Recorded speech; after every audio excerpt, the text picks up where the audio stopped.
camera opens on a severely rusted 1987 Chevrolet pickup truck sitting in the corner of a cluttered auto repair shop. Oil stains mark the concrete floor beneath it, and morning sunlight streams through dirty windows, highlighting every dent, scratch, and patch of rust covering the vehicle's faded blue paint. Everyone at the garage called me crazy for keeping my grandfather's beat-up truck, but when I finally opened that rusted glove box after 3 months, I discovered something that would change my entire family's future forever. I'm Zelda Rivera, and this is my story. At 28 years old, I've spent more time with my hands covered in motor oil than most people spend watching television. 3 months ago, I inherited Rivera's auto repair from my grandfather Hector, along with this piece of junk that's been taking up valuable workspace ever since. Every single day, someone has something to say about it. The truck hasn't moved an inch since the day we towed it here after Grandpa's funeral. Its tires are completely flat, the windshield has a spider web crack running from corner to corner, and the rust has eaten through parts of the body so badly you can see daylight through some of the holes.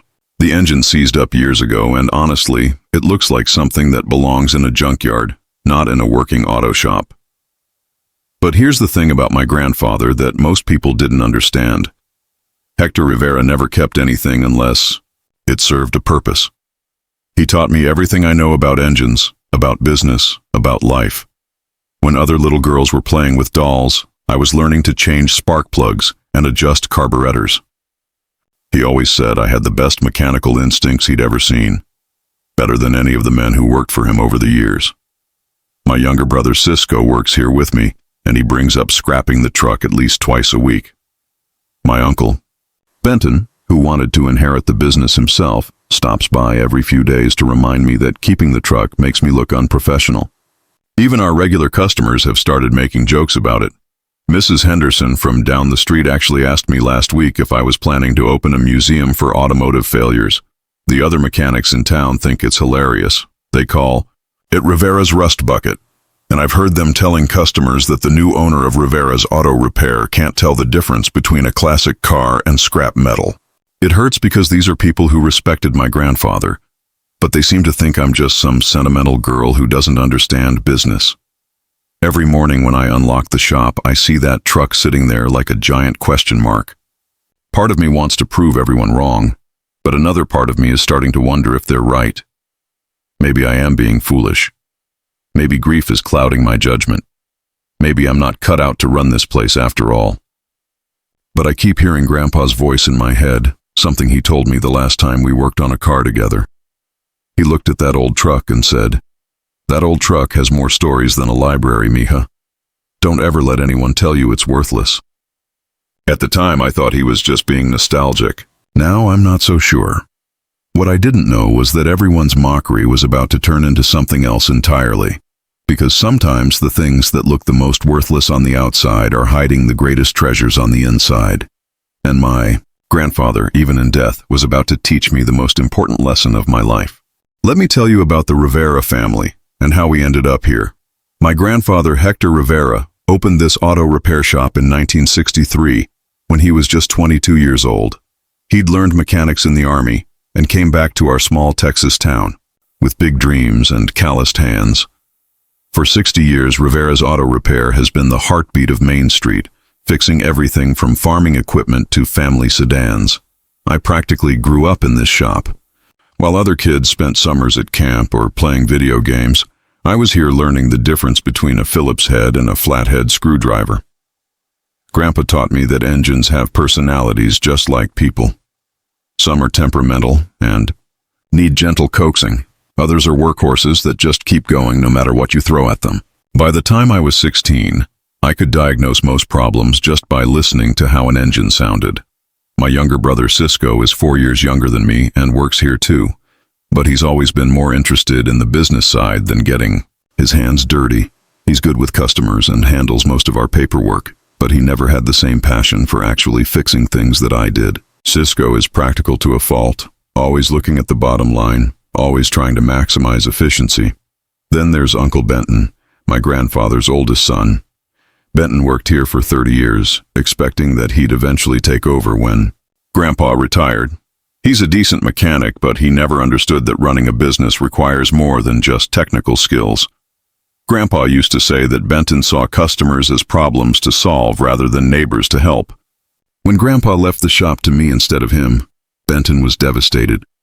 He still works here part-time, but there's tension in every conversation we have. 3 months ago, when Grandpa passed away from a sudden heart attack, I inherited everything. The shop, the house, all the equipment, and that mysterious old truck. The funeral was packed with people whose cars Grandpa had fixed over the decades. Farmers whose tractors he'd kept running during harvest season. Single mothers whose cars he'd repaired for half price because he knew money was tight. Teachers, shop owners, retirees. Everyone had a story about how Hector Rivera had helped them when they needed it most. But inheriting a legacy and successfully running it are two completely different things. The shop has been struggling financially for the past few years. Newer cars require expensive diagnostic equipment that we can't afford. Younger customers take their vehicles to the dealership or the chain repair shops in the bigger town 20 miles away. Our customer base is aging, and so is our equipment. Every morning I wake up at 5:30 and drive the 10 minutes from Grandpa's old house to the shop. I unlock the doors, turn on the lights, and start the coffee maker that's older than I am. The shop has 4 service bays, but we usually only use 2 because we don't have enough business to justify hiring additional help. The waiting area has the same vinyl chairs Grandpa bought in 1987, and the magazines are so old they're practically historical documents. And there, in the corner of Bay 4, sits that 1987 Chevrolet pickup truck.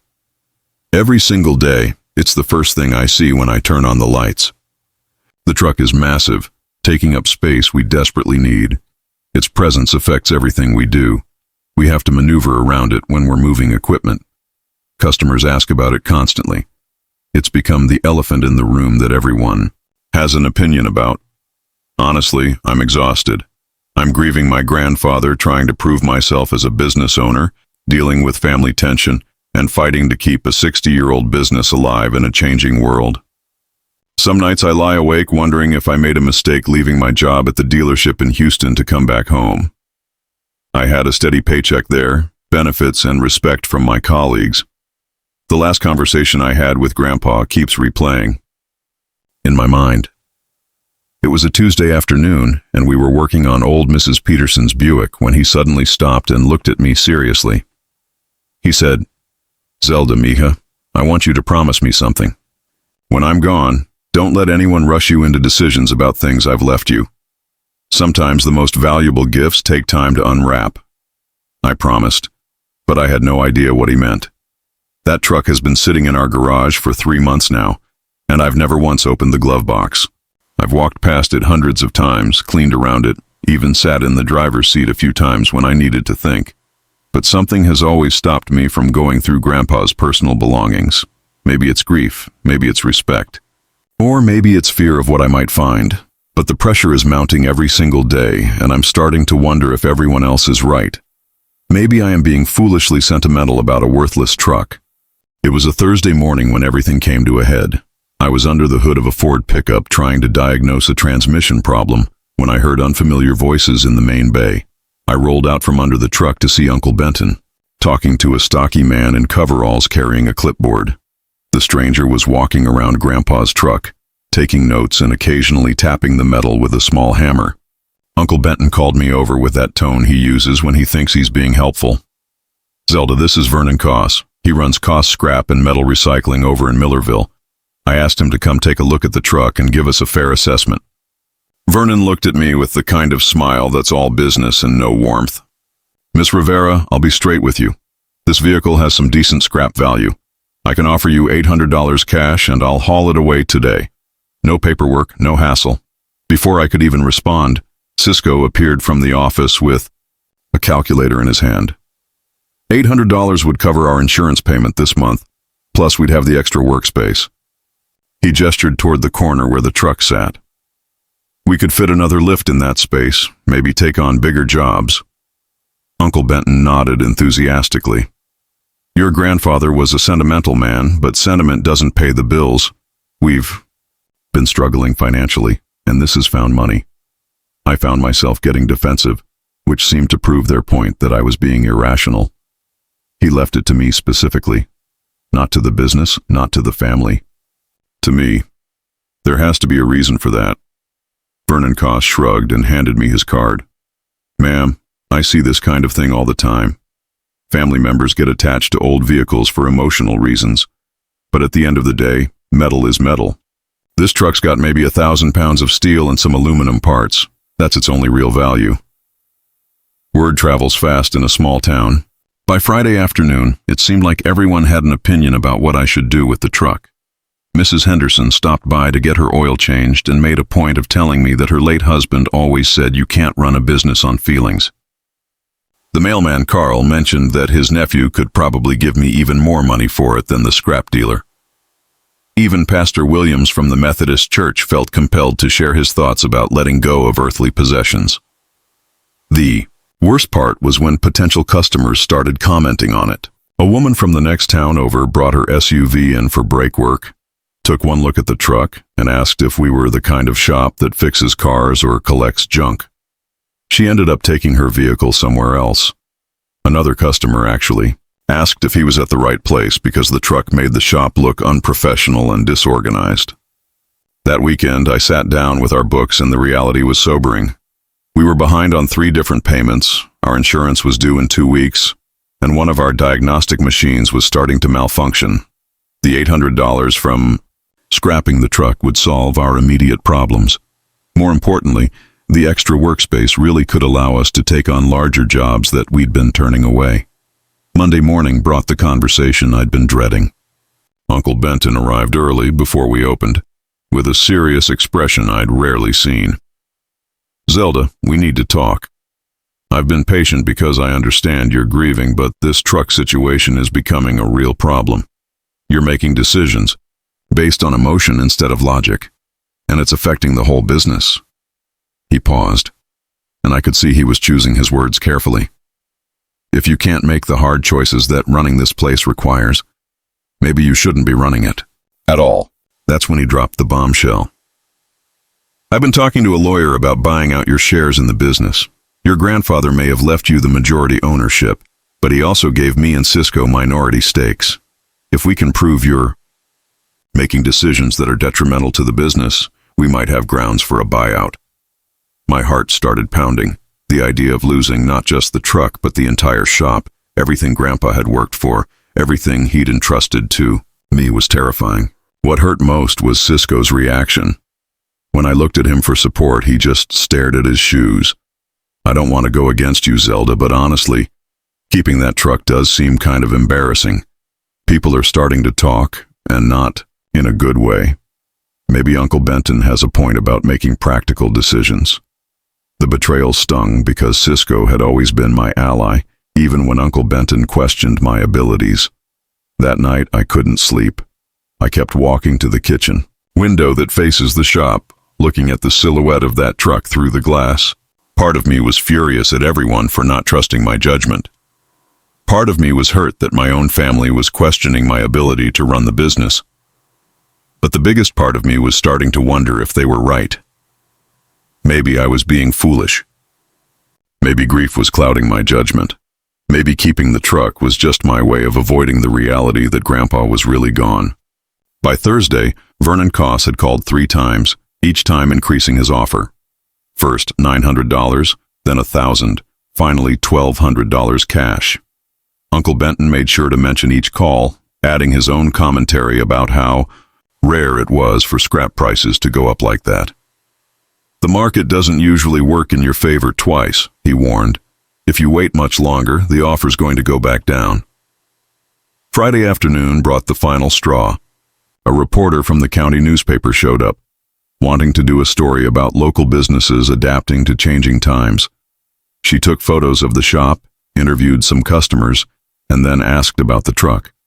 When I explained it had belonged to my grandfather, she wrote something down and said, "So you're one of those business owners who prioritizes nostalgia over progress."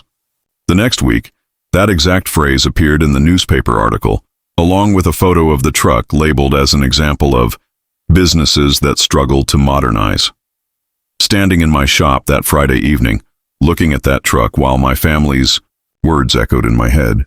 I realized I had reached a crossroads. I could either prove everyone right by getting rid of the truck and admitting I'd been wrong, or I could trust my grandfather's judgment one more time and really examine what he'd left me. But first, I needed to look at that truck. Really look at it, like I should have done 3 months ago. After a sleepless night, Zelda decides she needs to thoroughly examine the truck one final time before making her choice. She's never actually looked through it completely. Grief kept her from going through her grandfather's personal belongings. Sitting. In the driver's seat, she finds her grandfather's reading glasses in the sun visor and his favorite country music CD still in the player. She allows herself to cry for the first time since the funeral, remembering how he taught her to drive in this very truck. The glove box has been stuck shut since before her grandfather's death. The latch is rusted and requires significant force. She almost gives up twice, but remembers his words. Sometimes the best treasures are the hardest to reach, Mija. My hands were trembling as I untied the leather string that held the portfolio closed. The leather was soft and well-maintained, completely unlike anything else in that deteriorating truck. As I opened it, I could smell the familiar scent of Grandpa's cologne mixed with the leather conditioner he used on his good work boots. Inside, documents were organized in clear plastic sleeves, each one carefully labeled in his distinctive handwriting. The first document I pulled out nearly made me drop the entire portfolio. It was the original purchase agreement for the truck, dated March 15, 1987, showing that Grandpa had bought it brand new from Henderson Chevrolet for $12,147. But that wasn't what shocked me. At the bottom of the contract in his handwriting was a note, "For Zelda's future, when she's ready to find it." This truck had been intended for me from the very beginning, 38 years ago, before I was even born. The personal letter. Underneath the purchase documents was a sealed envelope with my name written across the front in Grandpa's careful script. I opened it with shaking fingers and unfolded 3 pages of his handwriting on his personal letterhead. The letter was dated just 2 weeks before his death, which meant he'd written it knowing his time was short. "My dearest Zelda," it began, "if you're reading this, it means I'm gone and you finally opened that stubborn glove box. I knew you'd wait until you really needed to find what's inside. This old truck was never about the truck itself. It was about teaching you that sometimes what looks worthless to others holds the greatest value to those who understand its true purpose. You have the gift of seeing potential where others see problems, just like your grandmother did, just like I tried to do my whole life." The letter continued. "By now, everyone has told you to get rid of this truck. Uncle Benton thinks it's junk. Cisco sees it as taking up space. The whole town probably thinks you're being sentimental. But you kept it anyway because you trusted my judgment, even when everyone else questioned yours. That faith, Mija, is exactly why I chose you to carry on our family legacy." My vision was blurring with tears as I read his words, but I forced myself to keep going. The financial revelation. "Look in the other documents," the letter instructed. "You'll find everything you need to expand Rivera's Auto Repair into the successful business I always knew it could be." With my heart pounding, I reached for the next set of papers. What I found there made me gasp out loud. Bank statements showing a savings account in my name that I'd never known existed, with monthly deposits going back 20 years. The current balance was $127,000, but that wasn't all. The next section contained stock certificates, dozens of them, for companies like Ford Motor Company, General Motors, Caterpillar, and other automotive and industrial businesses. Grandpa had been buying small amounts of stock every month since the 1980s, reinvesting dividends and watching his investments grow. According to his handwritten notes, the portfolio was worth over $200,000 at last calculation. The biggest shock came last. At the bottom of the portfolio was a property deed for a lot on the other side of town. It was twice the size of our current location, with a large building that had once housed a trucking company. I remembered driving past it countless times, thinking it would be the perfect location for an expanded auto repair facility. The deed was in my name, dated from 5 years ago, showing that Grandpa had been making monthly payments to buy it, outright. As I read through more of his notes, I began to understand the full scope of his vision. He'd been planning this expansion for decades, carefully saving money, investing wisely, and positioning everything so that when I was ready to take over, I'd have the resources to build something bigger than what he'd started. The property came, with zoning approval for automotive repair, enough space for 8 service bays, and even plans for adding a parts department. Another section of the letter explained his strategy. I knew that when I died, people would pressure you to make quick decisions about everything I left you. Uncle Benton would want to modernize immediately. Cisco would focus only on short-term profits. Others would tell you to be practical and get rid of anything that didn't make immediate sense. But I needed to know you could resist that pressure and trust your instincts even when it seemed like the whole world was against you. The truck was my test for you, Mija. Not a cruel test, but a necessary one. I needed to know that the person who inherited my life's work would have the strength to hold on to what matters, even when everyone else says to let it go. You passed that test by keeping faith with my memory when it would have been easier to give in to pressure. That tells me you're ready for what comes next.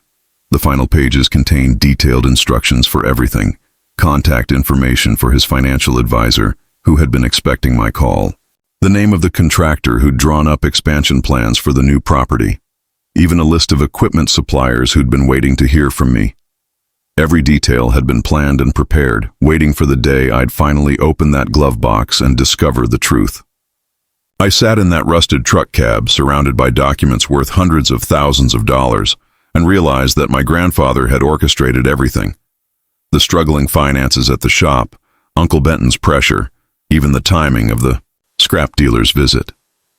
Grandpa had known it would all happen, and he'd trusted that I would hold firm long enough to discover his real gift. The letter's last paragraph brought fresh tears to my eyes. Don't think of this as an inheritance, Zelda. Think of it as a partnership between us that will continue even though I'm gone. You have everything you need now to build the automotive business our town deserves. But more than that, you've proven to yourself that you can trust your judgment, even when everyone else doubts you. That confidence will serve you better than any amount of money. I love you, Mija. Make me proud. Signed, your partner in all things that matter, Hector Rivera. I sat there in stunned silence for I don't know how long, holding papers that represented not just financial freedom but validation of every instinct I'd had about that truck. Grandpa had been right. The most valuable things don't always look valuable from the outside. Sometimes you have to be willing to look foolish, to ignore the experts, and to trust that love and wisdom can hide in the most unexpected places. The first thing I did after collecting myself was call the bank. My hands were still shaking as I dialed the number on the account statements. The banker, Mrs. Rodriguez, had been expecting my call for months. "Miss Rivera," she said warmly, "your grandfather told us you'd contact us eventually. He said you'd know when the time was right. All the accounts and investments are legitimate and ready for your access whenever you'd like to proceed." An hour later, Uncle Benton and Cisco arrived at the shop for what they assumed would be my final decision about scrapping the truck. I was still sitting in the driver's seat, surrounded by documents, when they walked in. Zelda, Uncle Benton, started. "Vernon Koss called again. His offer is only good until tomorrow, and honestly, I think we should take it." I looked at both of them, these men who doubted my judgment for months, and smiled. "Actually, I have something to show you both." I handed Uncle Benton the bank statements first. His face went from impatience to confusion to complete shock as he read the numbers. Cisco looked over his shoulder, and I watched his expression change from skepticism to amazement. "This can't be real," Cisco whispered.